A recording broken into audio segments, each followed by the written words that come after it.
Parliament నుంచి చూసుకుంటే ముఖ్యంగా నరేంద్ర మోదీ గారు ఎక్కడి నుంచి అయితే పోటీ చేస్తున్నారో అక్కడ అజయ్ రాయ్ గారు ముందంజలో ఉన్నారు అత్యధిక ఓట్లతో అని కూడా వింటున్నాం. అంటే నరేంద్ర మోదీ అంటే ఒక బీజేపీ పార్టీకి ఒక హెడ్. సో అట్లాంటి వ్యక్తి వెనకాల ఉన్నాడంటే చాలా ఆశ్చర్యంగా ఉంది. ఎందుకంటే ఇప్పటివరకు చూసుకుంటే ఎన్డీఏ కూడా 292 అంత స్థాయిలో ముందుకుంది. అంటే ఇప్పుడు అతను పరిస్థితి ఎలా ఉండబోతుంది అంటారు? అంటే పెరిగే అవకాశం ఉంటుందా? లేదు, ఆల్రెడీ ఇప్పుడే ఇందాకే మనకు వచ్చింది, మోడీ ఆల్రెడీ బ్రహ్మాండంగా మెజార్టీలకు వస్తున్నాడు. Ajay Rai first round, second round లో అజయ్ రాయ్ ముందున్నాడు. దాని తర్వాత మోడీ ఆధిక్యంలోకి వచ్చేసాడు. సో క్లియర్ గా అంటే మోడీ టార్గెట్ ఏంటంటే గతంలో ఆయన కేజ్రీవాల్ మీద 4 లక్షల మెజార్టీతో గెలిచాడు.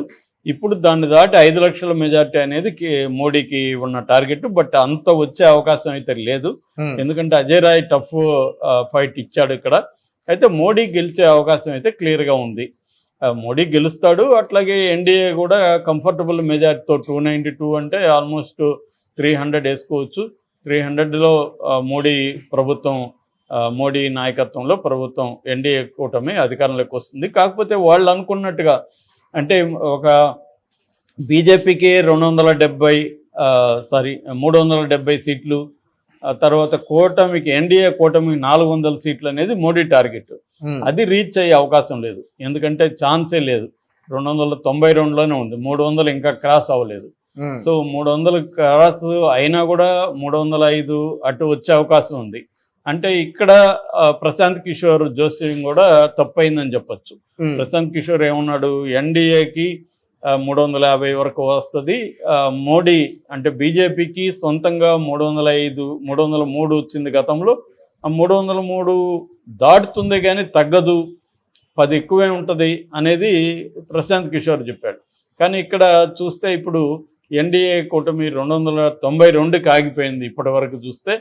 ఆ రకంగా మోడీ గవర్నమెంట్ ఫామ్ చేస్తాడు కానీ మోడీకి వాళ్ళు అనుకున్నట్టుగా అంత కంట్రోల్ ఉండదు.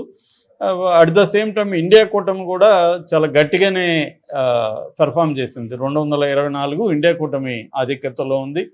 ఒక 27 అదర్స్ ఉన్నారు కాబట్టి ఒకవేళ 27ని రేపు బీజేపీ తీసుకున్నా కూడా వాళ్ళకి మ్యాక్సిమం 310 అట్లాగే ఉంటుంది అనమాట. అందుకని స్ట్రాంగ్ ప్రతిపక్షం ఉంటుంది. స్ట్రాంగ్ ప్రతిపక్షం ఉండడం ఎప్పుడైనా కూడా ప్రజాస్వామ్యంలో అవసరం.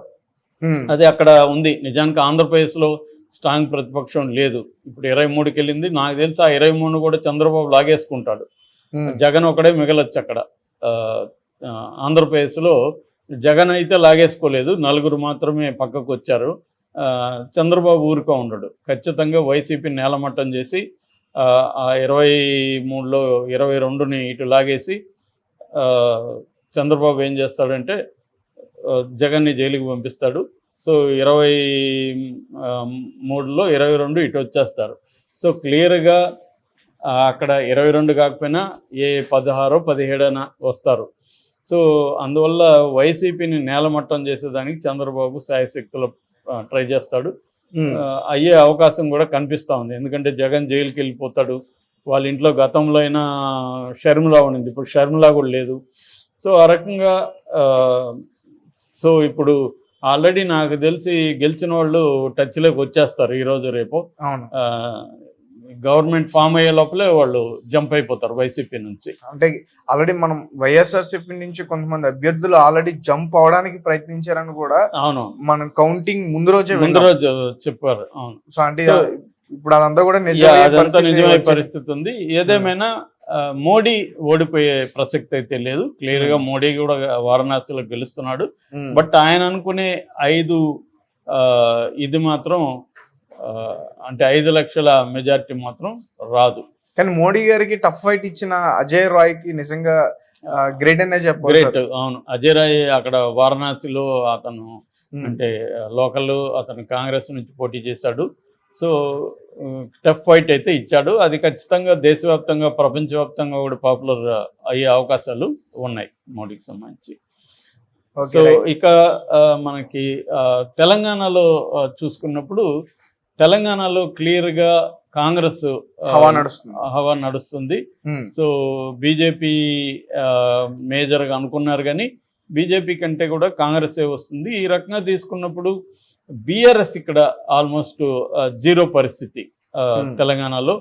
సో క్లియర్గా వరంగల్ కానీ తర్వాత ఖమ్మం, భువనగిరి ఇక్కడంతా కూడా కాంగ్రెసే లీడ్లో ఉంది. సో ఆ రకంగా మనకి కరీంనగర్లో బండి సంజయ్ అయితే గెలుస్తున్నాడు. బీజేపీ 6కు 5కు పరిమితం అయ్యే అవకాశం కనిపిస్తోంది. సో కాంగ్రెస్ గెలిస్తే ఇక్కడ రేవంత్ రెడ్డికి బ్రహ్మాండమైన మెజార్టీ, అంటే తను ఎంపీల మెజార్టీ ఉంటే రేవంత్ రెడ్డికి కూడా నేషనల్ లెవెల్లో కూడా కాంగ్రెస్ పార్టీలో ఇంపార్టెన్స్ పెరుగుతుంది. ఎందుకంటే ఇవాళ మొత్తంగా మనకి 2 రాష్ట్రాలే ఉన్నాయి. ఒకటేమో కర్ణాటక, రెండోది తెలంగాణ కాంగ్రెస్కి. ఎందుకంటే హిమాచల్ ప్రదేశ్ ఉంది, అది కూడా హిమాచల్ ప్రదేశ్ కూడా కోల్పోయారు. సో కాబట్టి ఇంకా మిగిలింది మనకి తెలంగాణ ఒకటి, కర్ణాటకలో కూడా కొంత మంచి పెర్ఫార్మెన్సే వస్తుంది కాంగ్రెస్కి. రెండో ప్లేస్లో తెలంగాణ ఉంటుంది. కాబట్టి రేవంత్ రెడ్డి ఈసారి నాకు తెలిసి ఒక రాజశేఖర రెడ్డి లాగా ఒక బ్రహ్మాండమైన స్ట్రాంగ్ లీడర్గా ఎవాల్వ్ అయ్యే అవకాశం ఇక్కడ ఉంది. సో ఇప్పుడు రేవంత్ రెడ్డి ఇంకా అగ్రెసివ్గా వెళ్ళి బీఆర్ఎస్ నుంచి కూడా ఎమ్మెల్యేలని లాక్కునే అవకాశం కనబడుతుంది. ఎందుకంటే ఆయన దీనికోసం ఆగాడు, దానివల్ల ఏమన్నా నెగిటివ్ వస్తుందా అని. ఇప్పుడు నెగిటివ్ రాలేదు కాబట్టి క్లియర్గా ఆయన బీఆర్ఎస్ నుంచి కూడా లాగేసుకుంటాడు. బీఆర్ఎస్ మాత్రం బాగా కష్టాల్లోకి వెళ్ళిపోతుంది ఈ ఎలక్షన్ తర్వాత. ఎందుకంటే కవిత రిలీజ్ కాదు, ఎందుకంటే మళ్ళీ మోడీ వస్తున్నాడు కాబట్టి కవితని దాదాపు 1 year పాటు రిలీజ్ చేయరు.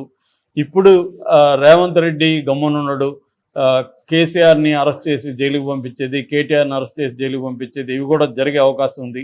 ఈ రకంగా తీసుకున్నప్పుడు మనకి ఇక్కడ రేవంత్ రెడ్డి స్ట్రాంగ్ అవుతున్నాడు. బీఆర్ఎస్ బీఆర్ఎస్ ఒకటే అనుకోవచ్చు మనం. అంటే జగన్ ఎట్లాగైతే అక్కడ మొత్తం కంప్లీట్గా అతని లైఫ్ రూయిన్ అయిపోతా ఉంది, అలాగే ఇక్కడ కేసీఆర్ లైఫ్ కూడా రూయిన్ అయిపోయే అవకాశం ఉంది. కేసీఆర్ కానీ కేటీఆర్ కానీ వీళ్ళందరూ కూడా జైలుకి వెళ్ళే అవకాశం క్లియర్గా కనిపిస్తూ ఉంది ఈ రిజల్ట్స్లో. ఎందుకంటే కాంగ్రెస్ బ్రహ్మాండంగా చేస్తుంది కాబట్టి బీజేపీని కూడా డామినేట్ చేసి కాంగ్రెసే నెంబర్ 1 అవుతుంది. ఎట్లాగో కాంగ్రెస్కి ఎంఐఎం మద్దతు ఇక్కడ ఉంటుంది కాబట్టి కాంగ్రెస్ ఎంఐఎం ఇక్కడ గట్టిగా కలిసినప్పుడు బీజేపీ వర్సెస్ కాంగ్రెస్ అనేదే ఇంకా బలంగా మనకి రాబోతుంది నెక్స్ట్ ఎలక్షన్లకి, 2028 ఎలక్షన్లకి ఇక్కడ అసెంబ్లీలో. సో బీఆర్ఎస్ అనేది ఆ టైంకి కంప్లీట్గా మటాష్ అయిపోయే అవకాశాలు క్లియర్గా కనబడుతున్నాయి. సో ఆ రకంగా తెలంగాణలో మాత్రం క్లియర్గా రేవంత్ రెడ్డి ఒక బ్రహ్మాండమైన లీడర్గా ఎవాల్వ్ అయ్యే అవకాశం ఉంది. రెండోది రేవంత్ రెడ్డి అక్కడ చంద్రబాబు ఉంటారు కాబట్టి వీళ్ళిద్దరి మధ్య కూడా మంచి రేపో ఉండే అవకాశం ఉంది. ఆల్రెడీ రేవంత్ రెడ్డి ఎవరు వచ్చినా కూడా నేను కోఆపరేట్ చేస్తాను, 2 రాష్ట్రాలు డెవలప్ అవ్వాలన్నారు. సో ఆ రకంగా ఇంతకుముందు కేసీఆర్ జగన్ ఉన్నప్పుడు కూడా కోఆపరేట్ చేసుకున్నారు కానీ రాష్ట్రాలకి ఒరిగింది ఏమీ లేదు. అంటే ఇక్కడ నుంచి రావాల్సిన బకాయిలు కానీ అవేమీ తెప్పించుకోలేకపోయాడు జగన్. ఇప్పుడేమన్నా విభజన హామీలకు సంబంధించి ఇక్కడ రావాల్సిన బకాయిలు అవన్నీ చంద్రబాబు తెప్పించుకోగలడా అనేది చూడాలి. ఎందుకంటే చంద్రబాబుకి అటు మోడీ సపోర్ట్ ఉంటుంది, ఇటు ఇక్కడ రేవంత్ రెడ్డి సపోర్ట్ ఉంటాడు కాబట్టి వీళ్ళిద్దరు కలిసి రాష్ట్రాన్ని డెవలప్ చేస్తారనేది మనం చూడాల్సిన అవసరం అయితే ఉంది. ఏదేమైనా తెలంగాణలో కాంగ్రెస్ హీరో ప్లేస్లకి వచ్చేసింది, బీజేపీ సైడ్ క్యారెక్టర్లకి వచ్చింది. ఈ విలన్ లాస్ట్లో ఎట్లయితే దెబ్బతింటారో ఆ విధంగా కేసీఆర్ దెబ్బతిన్నాడని మనం చెప్పుకోవచ్చు.